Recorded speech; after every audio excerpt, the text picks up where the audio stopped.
जय जवाहर। मैं रामपुरा बिलान से राय सिंह हटीला बोल रहा हूँ। इस वीडियो के माध्यम से मैं एक सूचित करता हूँ सबको कि जो रेत निकालते हैं और मई जी में या खाल में कहीं से निकाल के लाते हैं और बाज़ार में बेचते हैं,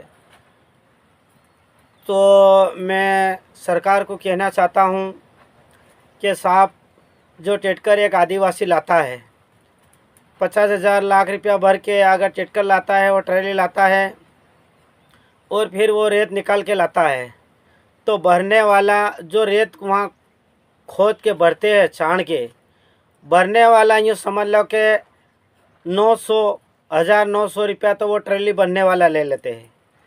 और जिसके बाद में इनको कितनी मेहनत पड़ती है, वो नदी में से निकालते हैं और फिर इसको छान के ट्रैली भरते हैं, इसलिए इनको 1,900 रुपया वो ट्रैली के ले लेते हैं वहाँ से। और मई जी से टेटकर शिवगढ़ तक आने में मान लो 300 रुपया का डीजल तो इनका वहाँ से आने में जल जाता, और 300 जाने में 700 रुपया का डीजल तो इनका ख़त्म हो जाता, और 1,000 रुपये वो रेत जो भरते हैं खोद के और छान के वो ले लेते हैं।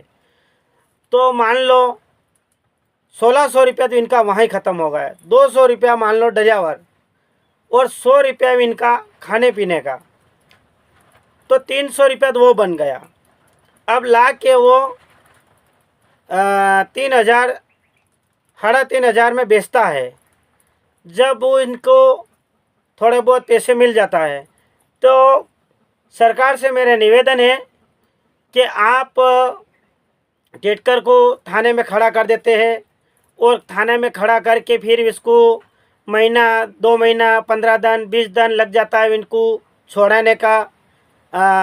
2 महीना भी लग जाता, 3 महीना भी लग जाता।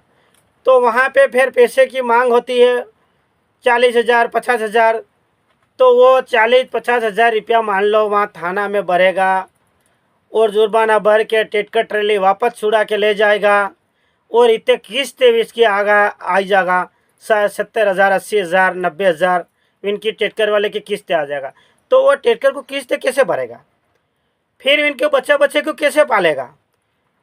तो आप जब जंगल जल और जंगल नदी नाला आदिवासी मालिक है, और फिर रेत खोद के वो ले जाके बेचता है बाज़ार में, तो इसको पकड़ के टेटकर थाने के अंदर खड़ा कर देते हैं, और फिर इनके पास 40,000 50,000 60,000 इनके पास जुर्माना डालते हैं।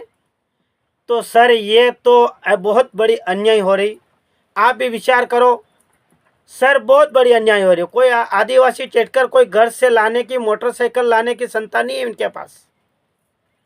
1-2 लाख रुपया कहीं नोतरा पटक के, कहीं ज़मीन गिरवे मेल के टेटकर ले आया, और कम से कम टेटकर लाया तो इसका कितना फाइनेंस हुआ और कितना इनका ब्याज हुआ है, ये भी आदिवासी लोगों को मालूम नहीं है।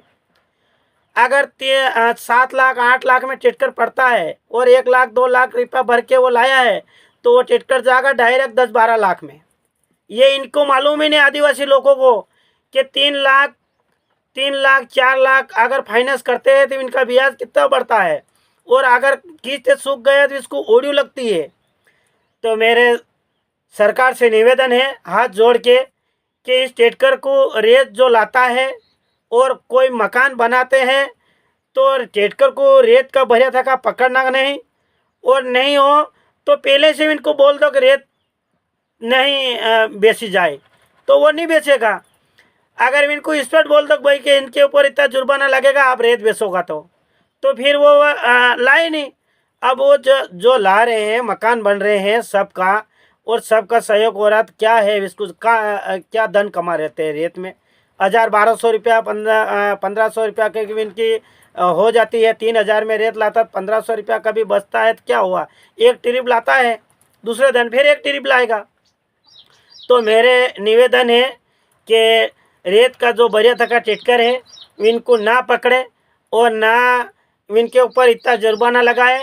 सभी साथियों को जय जवाहर, जय आदिवासी, जय पील प्रदेश।